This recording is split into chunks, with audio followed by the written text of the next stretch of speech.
waldaalee misoomaa adda addaa bakka kanatti argamtan kabajamtoota abbootii amantaa yookaan beekota keenya kabajamtuu fi jaalatamtuu akkasumas hayyittii keenya ate toltuu tufaa baga nagaa dhufte baga wal arginee welcome. Waan dhufte sagantaa kanarratti dhalaa argatee haasawa gabaabaa gochuu hojii qoree sagantaa kana qopheessitanii ulfaata jechuu barbaada. Isaan su'aan obboleettii keenya ate toltuu biyya fagoo irraa biyya Awustiraaliyaa irraa ka'uudhaan hawaasa biyyaa Saawudii Arabiyaa yookaan ammoo naannoo guddaa kana jiraatan arguu barbaada. Hojiilee hojjette hojii aadaa fi afaan Oromoo irratti hojjette beeksisuu barbaada jechuudhaan fageenya kanarraa kaasee siyaasee sagantaa kun akka qophaa'u koominitiin ta'ee karaa kulturaa fi deeggarsa barbaachisu akka godhamu gaafattee itti yaaduudhaan itti ibsachuudhaan bakka kanatti waan argamteef ammallee maqaa konkolaa Itoophiyaa jiddaa fi bara nagaa dhuftee ulfaachuu kabajamanii jedhama. Akkuma hundi keenya beeknu kabajamtuu ate toltuu nama biyya alaa dhalatee aadaa fi afaan Oromoo keessatti guddatee carraa afaanii fi aadaa Oromoo kanas abbaa isii irraa akka barattes hundi keenya ni hubanna.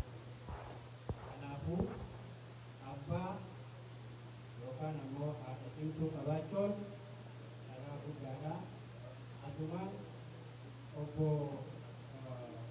Tufaa yookaan abbaa isii hedduu galatoomfadhaa galatoomaa jedhan afaanii fi aadaa ofii sirnaan barsiisanii hundi keenya beeknu biyya alaatii miti biyya alaatitti dhalachuudhaan miti biyya keessattuu naannoo magaalaatitti ijoolleen dhalatte yeroo ammaa afaan maatii isaanii haasawaa baay'ee rakkataani. Isaan garuu Tufaan biyya alaatitti dhalatanii biyya alaatti jiraatanii haadha manaa lammii biraa fuudhanii waliin jiraatanii hedduu kan keessatti ilmoo argatan yookaan ijoollee argatan afaan aadaa Oromoo barsiisanii guddisanii har'a dura dabranii hawaasa isaanii bakka adda addaa jiraatan barsiisuudhaaf bakka buutee addeenteen asitti argamte jechuudha. Kanaafuu guddaa dhuunfachuu barbaada.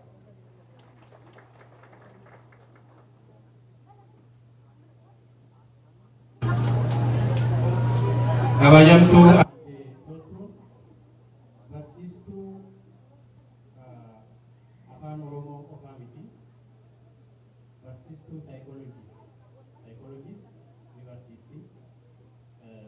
Sooshaal miidiyaa irratti baay'ee hordofaa haala daa'imman itti guddisan haala daa'imman itti kunuunsan haala maatiin waliin jiraatu saayikooloojii sirriitti barsiisti. Carraa kanaan fayyadamee isinis affeera akka isii hordoftan qaamaan dhufuun barbaachisu bakka jirtu taatee achi barsiisti waan ta'eef hordofuun barbaachisaadha. Akka hordofnu akka irraa barannu isiniin jedha. Saayikooloojistii guddoon gorsituu guddoon afaan qofaa miti gargaaramu rakkoo adda addaa yoo qunname akkaataa jalaa bahuu dandeenyu barumsa ofii barachuu irraa kaasee nu gorsitii maatii gorsitii daa'imman akkaataa itti kunuunsuu dandeenyu nu barsiisu jechuudha. Kanaafuu hordofuu qabnaa waan jedhu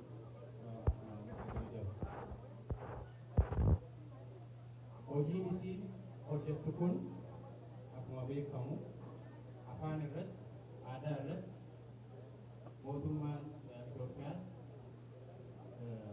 poolisii barnootaa keessattuu sadarkaa gadaanuu keessatti xiyyeeffannaa kennee barnoota afaan Oromoo yookaan ammoo daa'imman kamiyyuu afaan hiikkatanii afaan akka baratan carraa kana saaqee jira. Kanaaf hojiin isii ni jajjabeeffamaa jechuudha. Akka mootummaattis ni jajjabeessa. Hojii hawaasummaa hojjette waan ta'eef hawaasni barnootaan akkaataa of jijjiiruu danda'u.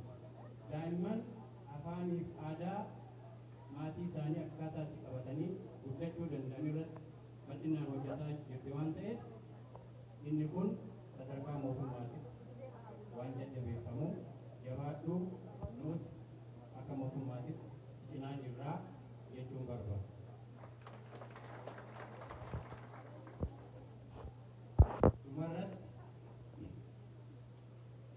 Ammas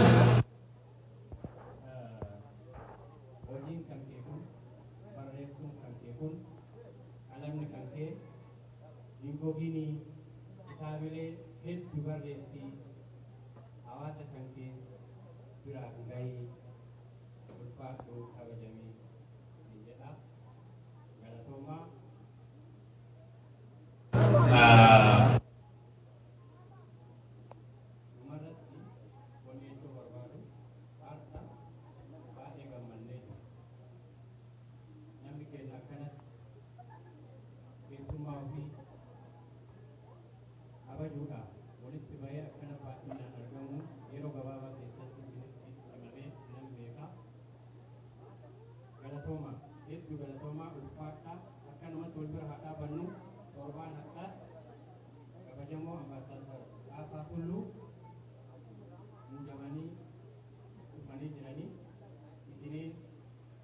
Akkasumas ammoo hawaasa Itoophiyaa sablammoota Itoophiyaa kanneen walii wal baruu barbaadanii ayyaanas kabajuu barbaanna akkanuma baay'inaan badhaasanii akka irratti argamanii fi isaan barannee dhaabbatanii akka isiniin boonan uummanni kiyya na bira dhaabbatan jedhanii akka isinitti gammadan asumaan yaamicha isinii dabarsaa.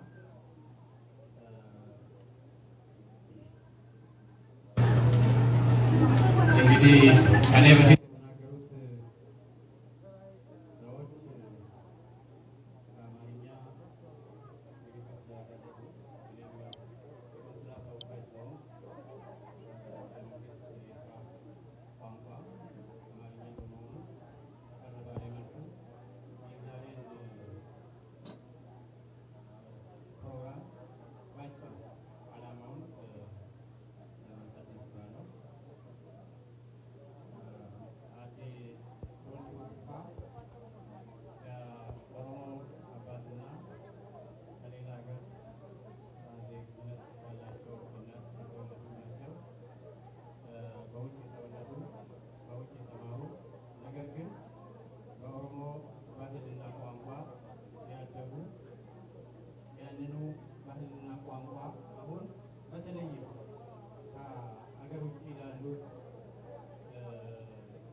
ልጆቻችን ወይም ደግሞ ውጭ ሀገር ለሚወለዱ ልጆቻችን በቀላሉ ቋንቋውን እንዲማሩ ባህሉን እንዳይረሱ እንዲያውቁ በማድረግ ላይ ያሉ ወጣት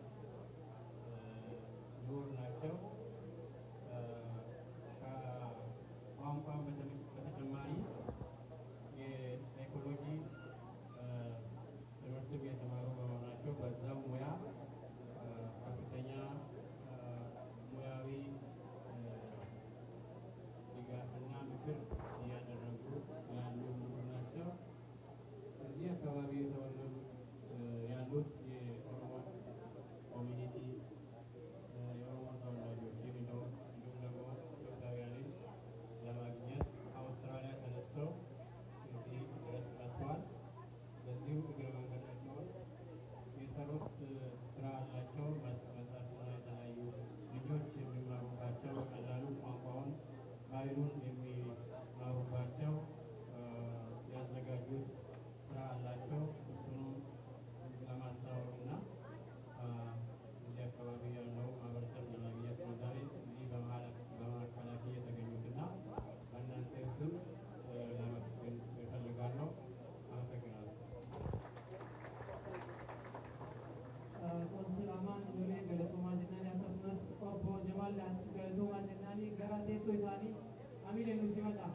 aadaa keenyatti warri qeerroo shamarran teenya kursii irraa lukaa shamarran gariin dhaabattee ni mul'atti. Sagantaa bashannanaatu jira, sagantaa badhaasatu jira, sagantaa irbaatatu jira, sagantaa garganii dhangaa dhandhamuutu jira, sagantaa mijuutu jira, waa hedduu jira. Egaa kallattii ni darbina. Sagantaa irbaatiif darbuuf sagantaa lama qofa nu hafe. Amma obboleettiin keenya aadee toltuu tufaa eenyuma jedhu haayilaayitiima keessa isinii ba'a. Silaa gartanii nama akka kiyyaa beekumsa xiqqaa qabu kuni nama beekumsa guddaa qabu ibsuun ni ulfaata. Takkamaa lama jedhaa na hojjetanii. Keessummaan teenya keessummaan jabduun tuni keessummaan ulfaattuun keessummaan ulfinna qabu keessummaa wayyoo qabu tuni Awustiraaliyaa biyya Awustiraaliyaa magaalaa Meelbarniitti dhalattee achumatti guddatu qofaan afaan Oromoolee achumatti barattee afaan Oromoo barattee bira tartee barsiisuu eegaltee barsiisummaas bira tartee kitaabas barreessite. Kitaaba afur afaan Oromootiin barreessitee jirti. Yeroo tokko obboleettii keenya hayyitti familii naa kenna. Egaa seenaan obboleettii keenya osoo nama durii haasawinee fixuu hin dandeenyu. Ani gabaabumatti biiftuu Oromoo Awustiraaliyaa keessaa baate jedheenii hamilee naa kennaaf. Keessummaan dilbii wayyoo qabdu tuni waa'ee ibsii ibsuun ulfaataa ta'ullee mee ammas toltuun ta'ee nuti abbaan isii Abdulwahaab Muhammad Tufaa yeroo tokko isallee gartanitti hamilee naa kennaaf.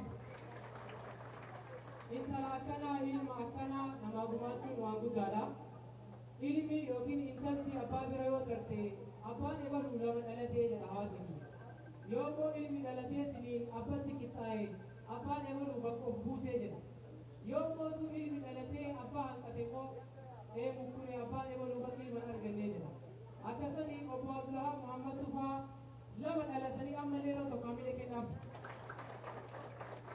Toltuun intala Oromoo biyya Awustiraaliyaa magaalaa Meelboorniitti dhalattee achitti guddattee waan gartaniitiin achi keessa dabarte barsiisummaa kitaaba barreessuu akkasumas immoo falmituu mirga ilma namaatii fi dubartootaa ta'uu akkasumas immoo biyya Oromaatitti dhalatanii guddatuun afaan ofii baratuu akka nama hin dhorgine saba ofiitti sagalee ta'uu akka nama hin dhorgine aadaa ofiitiin boonuu akka nama hin dhorgine kan nu barsiisedha hamilee kennaaf yeroo tokko. Really aadde toltuu tufaa fakkeenya dubartoota Oromiyaati jennee yaaduu dandeenya. No, akkas qofaa miti. Fakkeenya dubartoota Itoophiyaa fi Afrikaatti miti. Isiin fakkeenya dubartoota idil addunyaati. Yeroo tokko hamilee kennaaf. Just I'm not exaggerate here. Woman isii qabduyyuu himee bituu hin danda'u qabaa itti dabaluu dhugumara biititti. Obboleettiin keenya toltuun afaan isaa isii barachuu bira dabartee dhaloota barsiisuu jirti. San jejjeeni kitaaba yuugartanii ka'ammaa arguuf deemu. Akkasumas kitaaba bira tartee meeshaalee barnootaa sirna barnootaa sirna baruuf barsiisuuf tajaajilan gara 17 qopheessiteetiin dhaloota kana hirtee jirti. Kanallee mootu imeelimaa fi poostaa afaan ergituu miti. Aadde toltuu tufaa dhimma gartaniitiin saba ofiitiif dhimma afaan ofiitiif dhimma ulfina saba guddaa kanaaf biyyoota gara 25 ol idil addunyaa gubbaa deemtee jirti. Yeroo tokko hamilee naa kennaaf. Kana jechuun gabaabumatti aadde toltuun barsiistuudha, barsiistuu dhalootaa, barreessituu kitaabaa, rogeessituu sabaa, falmituu mirga dhala namaa fi dubartootaa, ogeettii qorsamuuti, saayikoolojii eebbifamte. Akkasumas immoo nama meedikaalatti dhimma fayyaa keessatti illee dhaabbata miti mootummaa fi dhaabbata mootummaa hedduu keessa Awustiraaliyaa dalagaa jirti. Toltu jechaan Great Female Oromoo Legend jedhee ni jira. Yeroo tokko hamilee kennaaf. Toltu jechaan aayikanii dubartoota Oromoota yookiin immoo aayikanii dubartoota idil addunyaa. Toltuun akkuma ibsiniin jedhee biiftuu Oromoo Awustiraaliyaa keessan baatee jennaan. Toltuun fiizikaalii yoo ilaalu nama tokko garuu immoo hojiin isii fi meentaalii nama eeguusi sammuun isii hojiin isii nama eegu. Toltu jechuun the most highly educated female in the world. Dubartii gartanii isin addunyaa jiran keessaa barnoota nuyyuu dubartii adda turedha. Barnoota ishii yoo kanaallu ta'e toltuun horizontaalii dalgee jechaadha. Digrii 4 qabdi. Psychology digrii qabdi. Psychology digrii qabdi. Bachelor of Education idha. Akkatti dalgee kana jecha digrii 4 qabdi. Vertically olee mootuu digrii 3 qabdi. MSc masterii lamaa fi PhD qabdi. Yeroo tokko gartee ga'umsa isii kanaaf hamilee haa kennaaf. Ammas tolchuun she is unique nama addaati. Wanti namarraa adda isii godhu maali? Tolchuun she has the ability to change impossible things to possible. Wantoota gartaniitiin hawaasni hin danda'u jedheetiin yaadu isii dandeettee akka danda'u nama agarsiisedha. Fakkeenyaaf 3 years ago, waggaa sadii dura wayita koovidiin uummata manitti dachaasee namni sagalee sabaa lafarratti ta'uu dadhabesan wayita namni gartaniitiin wal arguu dadhabesan isiin samayii keessatti xiyyaareen sagalee uummata ofiitiif taate yeroo tokko hamilee kennaaf. Gabaabamatti tolchuu waa'ee isii hin beekan. Ammaaliif isinitti himama lamaafi. Tokkoffaa nama beekuutu waa himanii taqa buufuu kennan jechaadha. Lammaffaan mootu waanuma isin beeytan kana isin yaadachiisu. Akkasumas tolchuun dubartoota fakkeenya gartaniitiin addunyaa maraan jennee jira. Egaa gartaniitiin akkuma isin jedhe wanni isii kun, seenaan isii kun, hojiin isii kun, dandeettiin isii kun, ga'umsi isii kun yoo irraa hambisne malee waan itti daballee miti waanidha. Toltuu rabbiin waa hedduu wal bira kenneera. Rabbi waa hedduu wal bira namaa kennu isii immoo waa hedduu wal bira kenneera.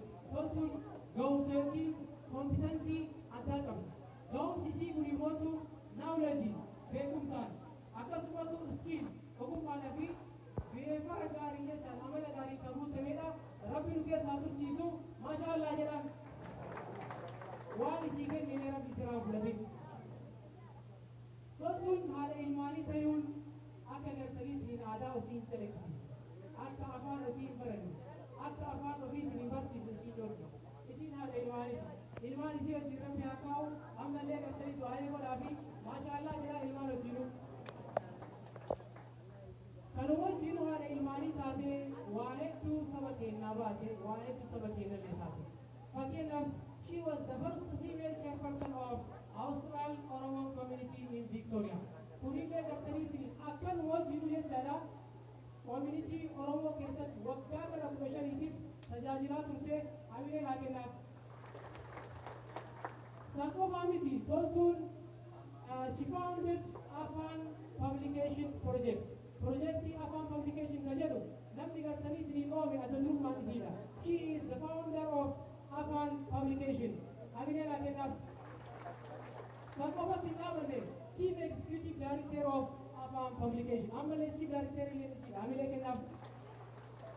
She accomplished TEDx keynote speaker. Miidiyaa tokko jira. Show tokko jecha. Show sana hedduu keessatti beektan. TEDx jedhama.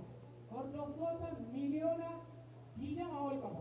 Sanirratti waa'ee saba keenyaa, ulfina saba keenyaa, guddina saba keenyaa gara daqiiqaa 10 jechaadha gabaabsitee namni yeroo duraatiif miidiyaa guddaa addunyaa kanarratti illee isiidha yeroo tokko hamilee kennaaf. She facilitated over 400 cross-cultural workshops.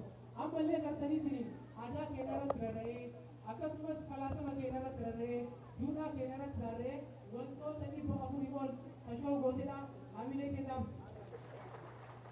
Akkuma jedhe she is author barreessituu kitaabota 4 akkasumas meeshaalee gargaarsa barnoota 17 qopheessitee meeshaan kunniin baay'ee barbaachisaa kan ta'e keessattuu dhaloota ammaatiif keessattuu daa'immaniif keessattuu namoota daa'imman biyya ambaatitti dhalatee baay'ee barbaachisaa kan ta'e education aid sirna gartaniitiin baruu barsiisuu keessatti piroosesa gartaniitiin teaching and learning process keessatti baay'ee barbaachisaa ta'e kan uumamte meeshaan kunis dhaloota irraa dhalootatti kan darbu waan ta'eef galatoomaa jedha.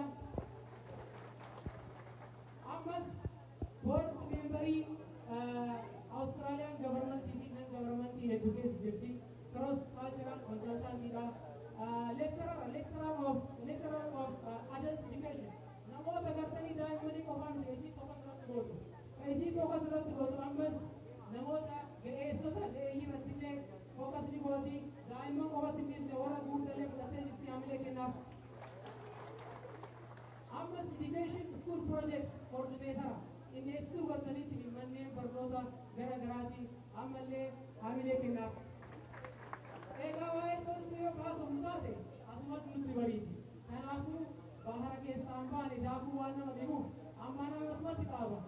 Ammaan immoo isii galtaniitiin gara isteejii affeerree mee tolchuu maaliin dhuftee maal nu gorsitii maal nu dhaamtii keessattuu galtaniitiin ijoollee biyya ambaa jiru kuni ijoolleen teenya eessa baratti mana barnootaa kan baratti manni barnootaa isaan baratan afaan oromoo keessa jira waan jedhan galtaniitiin nu gaafatu beekti isinillee of qopheessa waan dhufteef jila ishee wajjin gaman isii affeere hamilee garanatti laasii mallaa.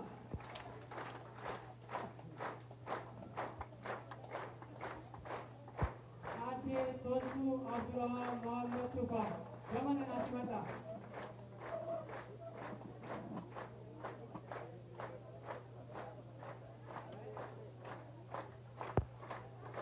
Galatooma ulfaadha as ga'anii jiranii egaa nama osoo isiin as jiru jechaadha. Sheekh Abdurrahman daawwaa qofa isiin oliin dhaabu anillee amma takka ol isiin dhaabuudha. Maaliif jennaan isiin taate sabaa taate addunyaa taate tana kan hukumache kan barsiise abbaa isii Abdurrahman Muhammad Tufaan ta'eef ol kaa'ate yeroo tokko hamilee naa kennaaf Abdurrahman Muhammad Tufaati. Egaa galatoomaa isii jedhaa isiitu sin teessisaa. Galatoomaa isin hundinuu akkanatti dhaabachuu keessan dhugaa hedduu na gammachiisee ni jira. Akkamiin jedha akka maashaallah mahamadiin seenaa kee akka gaariitti baratanii anuu ajaa'ibee kana hunda dhaga'uu kiyyamee takka isaaf akka kennadha. Galatoomaa ta'a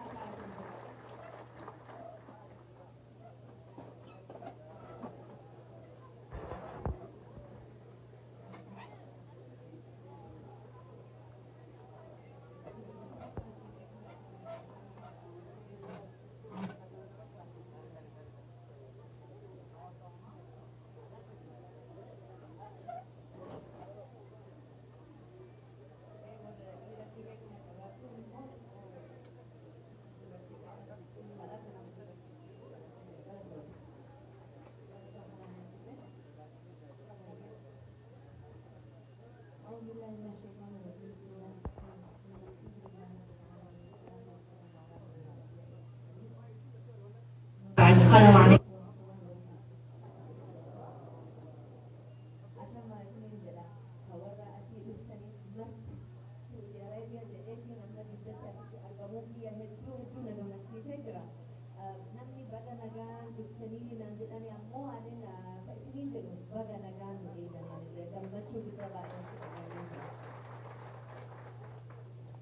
wanni hedduurra haasa'uun barbaada ammoo duraan dursee wanni ani isinii waan an jechuu barbaade duraan dursee galataan baay'ee barbaachisaadha aadaa keenya keessatti jechuudha namaatu galata yoo kennuu dadhabdee ufuma barakaa hin argattu waan hin argattu jechuun dura waan namni sii godhe waan namni sii kenne bakka akka ga'uusanii fi nama qoodatanii kennuu barbaachisaadha kanaafuu jalqabeetiin warra diploomaatiif obbo Amaanulee fi obbo Mirtaa Baay'asaayii galata guddaa qabdanii ittiin jedha. Itti aansees waldaa Oromoo damee Jiddaa fi Ethiopian Jidda Community keessatti dura taa'aa obbo Jamaal Daadhii inni dhuguma akkuma maqaa isaati yeroo gabaabaa keessatti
keenyaa kana akkanatti dadhabsiisuun barbaadu dhaabachuu isaanis kanaafuu wanni duraan dursee kan godhuu barbaade kitaaboon adda addaa sababa afaan publication jedheetiin gabaasee ture wanni an baasee fi kitaaba kanniisa ani dhaabadhee oromoo keenya jijjiiruu qaba hin jenne oromoo keenya bilisatti nagaatti baasuu qaba hin jenne wanni an jedhe eenyummaa kiyya akka namni hunda ummataa himataa jiru ani maaliif himachuu dadhabee jedhee achumarraan jalqabe wannan jalqabe ani amma afaan hedduullee beeka akkuma duraan ibsanii haasisiyyaa biyya lammii biraati isaan immoo biyya adda addaarraa osoo jiraatan wal fuudhanii waggaa 40 nagaa nama waliin jiraatanii galanni rabbii haa gahu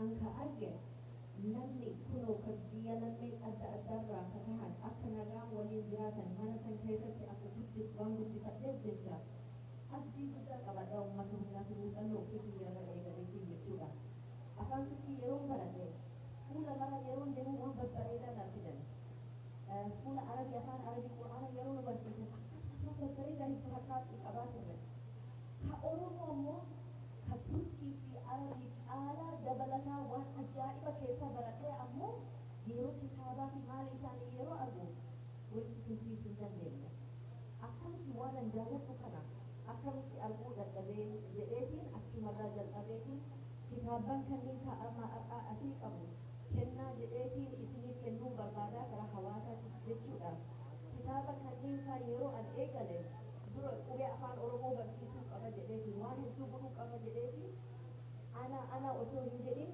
dura addunyaarra deemee hawaasa sagal dubbise xayyaara dhaqiitiin namni nan beekne bar yeroo sanatti ani maqaa kiyya tolchuudha ani ijoolleetti afaanis eenyummaa isaan haa baratanii jecha waan wayii lafa kaa'uu barbaadamee yaada maal kan qabdanii jedhee miiliyoonaan isaanii waraabee qabaatu namni oromummaa ofii jaalatu namni oromummaa ofirra saalfatu namni afaan oromoo hin beekne ka beeke hunda isaanii walii galatti gaafii ilaalcha isaanii gaafadhe odoo gadi qabin odoo xiqqeessin muuxannoo isaanii waan barachuu waan barbaadee fi waan isaanirraa argadhe kunoo kitaaba kanneen faa eegalee jalqabsiisee ijoolleen akka ofii haa arganii jecha kitaaba kanneen kwaalitii kan warra biyya faranjii ta'an baa caalaatiin dhaabeetiin tattaafadhe argannee maayirratti jechuudha.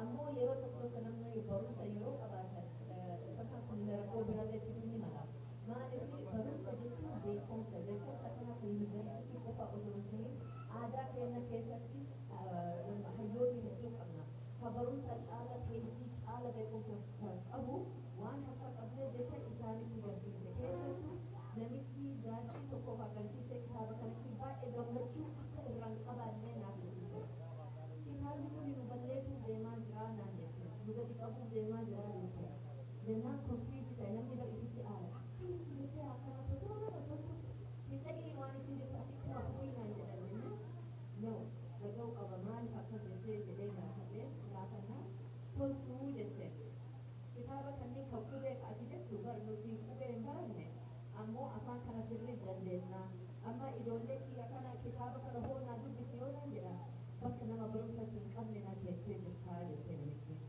sila wanni tokko fakkeenyaaf ka jecha kana adu kan jedhamu kana akkanaan turre maal jetteetti suuraa odoo barreessite bareedaa amma mucaa kiyya kana lakkifiteeti kun maalii jedhe yoo na gaafate jecha kana hin beekuu qabu suura sangaaleeti mucaa kiyya sirreessuu danda'a jedhe mucaan kiyya oduu jedhe kana yoo dubbise maal jedhee sirreessuu danda'a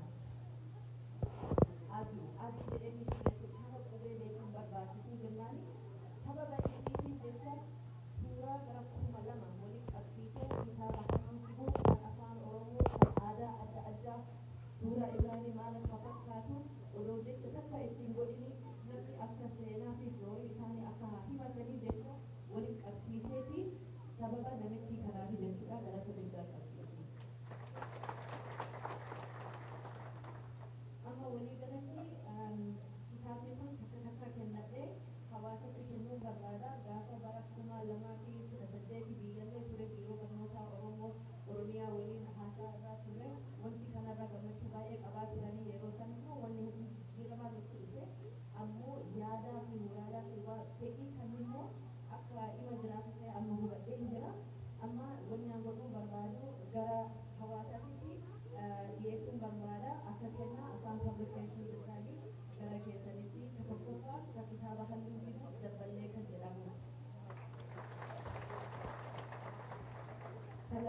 immoo kitaaba qubee kan jedhamu isiniif dhiyeessa jechuudha. Sadaffaan immoo dhiibbaa akkasii bakka qabsiis jechuudha. Dabballee kitaaba seera qubee kan jedhamu isiniif dhiyeessee jira. Afuraffaa dabballee kitaaba haasaa shaakala. Namni afaan Oromoo hin beekne ka afaan Oromoo barachuu barbaadu. Kun kutaa suuraa murtiini kun isinitti dhiyeessee jira jechuudha. Amma nutis yeroo mara dhiiratu waan hedduu kenninaa fi dubartii keenya akkanumatti lalle dhiisuu qabdu.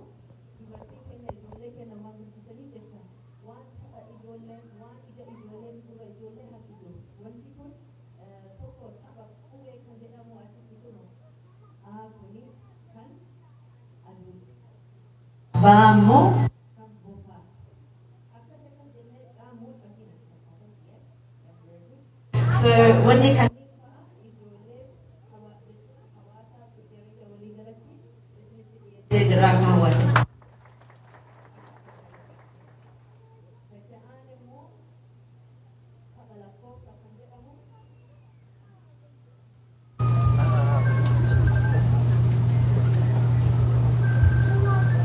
tokkorraa eegalee rabbiin tokko nu haa taasisu. Ija hundi nurra haa qabu. Nagaan akka wal biratti dhufnee rabbiin nu haa godhu. Akkuma asitti dhufne akka wal guddifanne akka wal cimsine rabbiin nu haa godhu. Addunyaa hundaatti fakkii rabbiin nu haa taasisu. Addunyaa keessatti afaan adda addaa akka badaa deemaa jiru Oromoo kana rabbiin akka nu calaqqisee ammallee nu haa calaqqisiisu. Ijoollee keenya tattaaffii kennaa rabbiin haa guutu. Ijoolleen nu haa caalu. Waan wanni nuti rabbiin dabalataa nu haa kennu. Ija hundi nurra haa qabu. Tokko haa ta'an rabbiin tokkicha nu haa godhu. Tokko suuraa kaafannee achii booda gamaa erga kiyyatti isin dabarsaa jechuudha. Fayyamtee taate.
Direktur mana barnoota Oromoolee hin jira. Asitti awwaalchii gubbaarraa asitti waamuun barbaade isiniif waan adda ofii qabatee bilifii gubbaarraa achi jira gootatti gatii oolaa fi jan gubbaarraa naafaasaati. Direktura iskuulaa.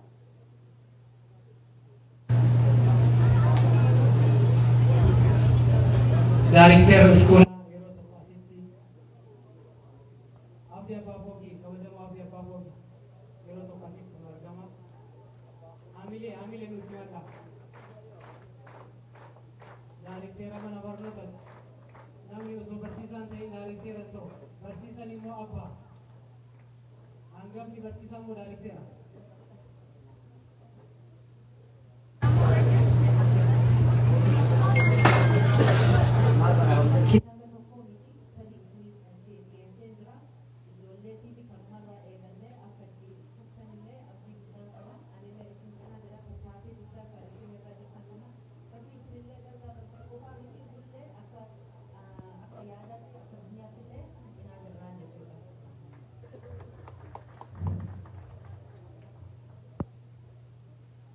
Barnoota afaan Oromoo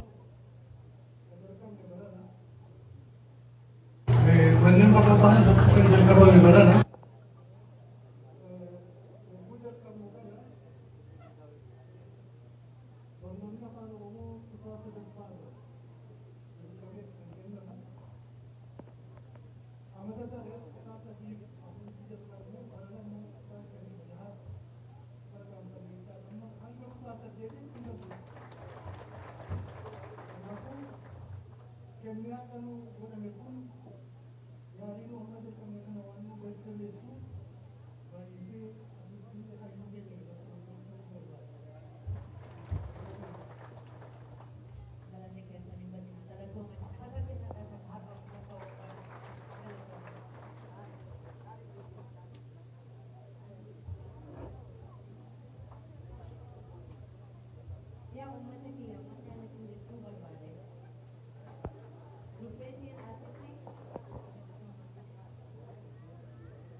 Dalam segi